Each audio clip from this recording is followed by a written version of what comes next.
Yan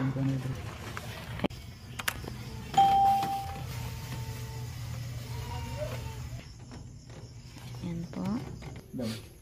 Yung ating turkey. Yung ating carbonara. Nagpuntag sa carbonara.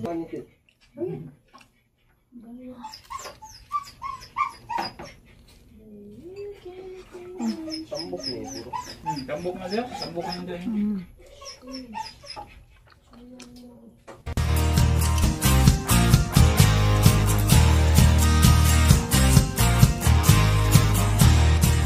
Ngayon ay gagawa naman tayo ng sauce na pangmamarinate natin sa ating turkey. Paghaluin lang natin ang 2 tablespoon ng asin, kaunting seasoning, pwede rin po kayong hindi na maglagay, at mag-add din po tayo dito ng kalahating tablespoon ng white sugar, paminta, paprika. Pagkatapos ay paghaluin po natin ito ng mabuti, ito po yung ilalagay po natin sa loob po ng ating turkey.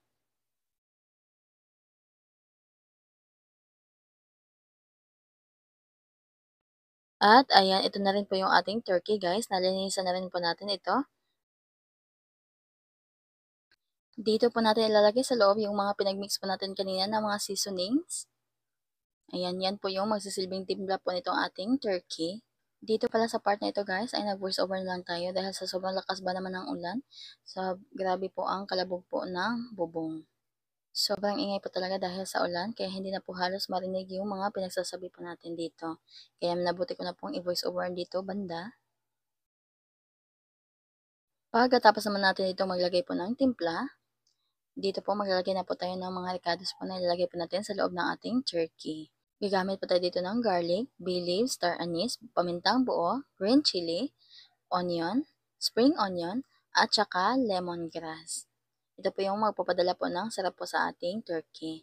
And before po natin ilagay yung atin pong mga lamas, maglagay muna tayo dito ng kaunting butter sa loob po ng ating turkey. Mga 1/4 po ng butter ang nilagay ko dito. Or mga 1/8. At ilagay na po natin sunod yung ating mga iniwa po na mga ricados. Ayan. Green chili nga pala yung ginamit ko po dito or yung siling panigang. Kasi po hindi po mahilig sa manghang yung aking partner.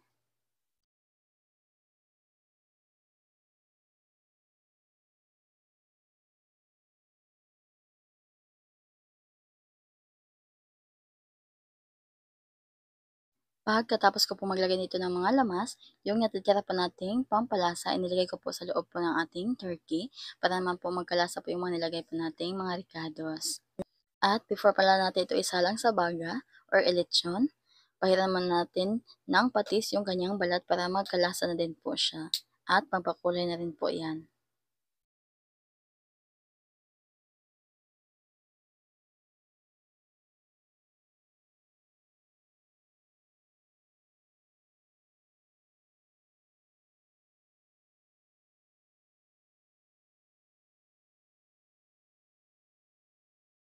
Pagkatapos po natin itong mapahira ng patis, ay itinali ko na po siya yan guys.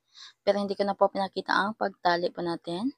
Basta siguraduhin nyo lang po guys na hindi po umawas or lumabas yung mga nilagay po nating timpla sa loob po ng ating turkey. Para po manuot po sa meat po ng ating turkey yung mga nilagay po natin pampalasa. Ayan guys, dito na po kami nagluto dahil po umuulan po siya. Napaka basa po ng lupa. Ayan po guys, so nabasa po ng lupa dahil umuulan. Kaya hindi po kami makapagluto dito sa baba. Dito na lang po kami nagluto sa dapugan. At dahil maliit po yung ating dapugan guys, nag-DIY na lang po tayo. Yan, ito na po yung ating pabo or yung ating turkey. Ay, butang na daw kayo. Patagit ano, meron mo sa ng pabuha. Ano yung kita sa kwan ba? Sakto sa dan? Hindi, iskati ko. So, pangupuan ta na ko na.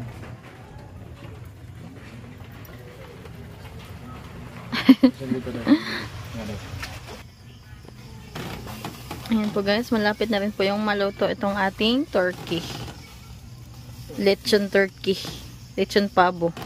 Guys, dahil malapit na po siya maluto, ibabrush po natin siya ng ginawa pa nating sauce. Ayan. Ito po pala ay pinaghalong toyo, suka, kaunting sugar, paprika, at saka ground black pepper. Ayan, naglagay din pala tayo dito ng kaunting oil. Para naman po magkalasa din itong balat.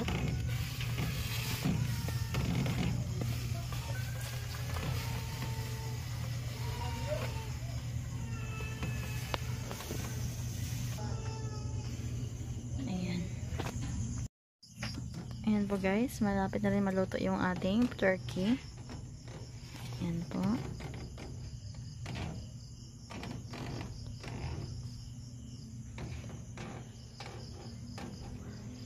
Kaunting minuto na lang guys at maluluto na rin. Ayan guys, sa wakas at naluto na rin po itong ating turkey. Hanguin na natin.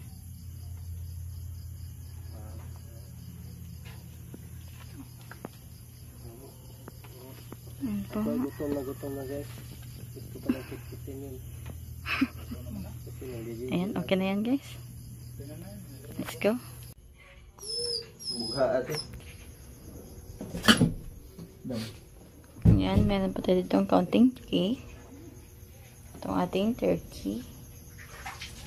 Yung ating carbonara. At saka yung ating sunog na isda.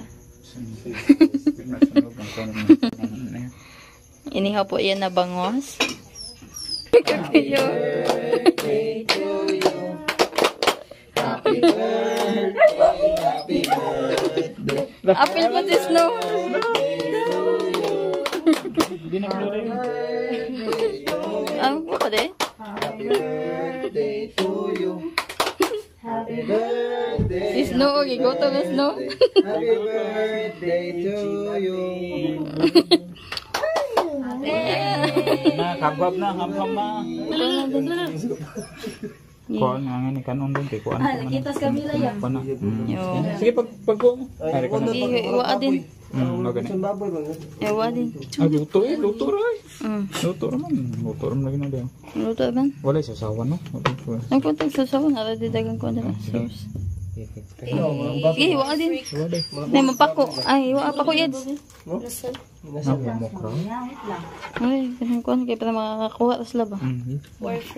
Ah, Din ko ay di ko ay kuan dito bigas lang mama. Natulog sa mga sundang sa buhay. Di ba naka-slicer sis? Oh, naanda dito eh. Kaso may ko na. Nun, apilin mong kamot kami rin buon. Mira tigit. Kalma lang, good. Kalmahin mo, kalmahin. Ano mas kuya bunot lang. Karubo ba nito sa Kalmahin sa kalmahin. Okay ra dai. Luto raman dai. Amang bunot. Pagbunlot lang, bunlot lang. Gi, bunot lang. Din ko ay kuan sila mama din plato. Kada. Hi guys, at ayun po naluto na rin po yung ating turkey. Tapos guys, oh. Ayan. Oh.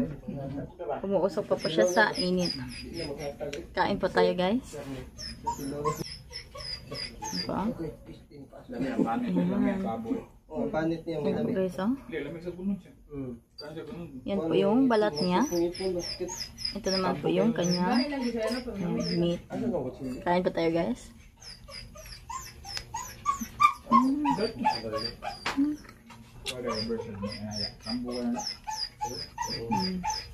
Kami kayo, kiniti man hilaw. Yung kanon, mula rakuan, mula crispy. Ang baboy malamit. Ano siya kalaman na pang sabong siya? Malayaw ra. Malamit. Gumay mo tanong ba yun? Murag lipsin ba? May dapat ka sa sana mo. Hindi ya kayo, dito sa mga ginagawa. Yung panit yun.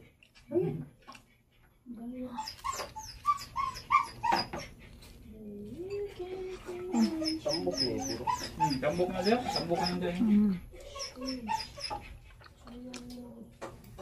Buta sa mga dihabi ba kasi ato rin ang kain. Hindi mo pa ano. Bangko kabo ba? May video. Hindi nani ka crispy.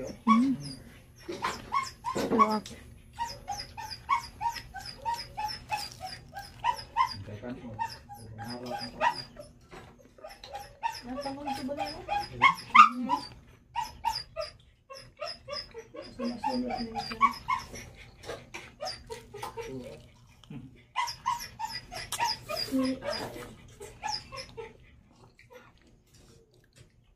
Ayan, crispy pa ng balat guys, oh. Panit. Ano sa glitch ng baboy?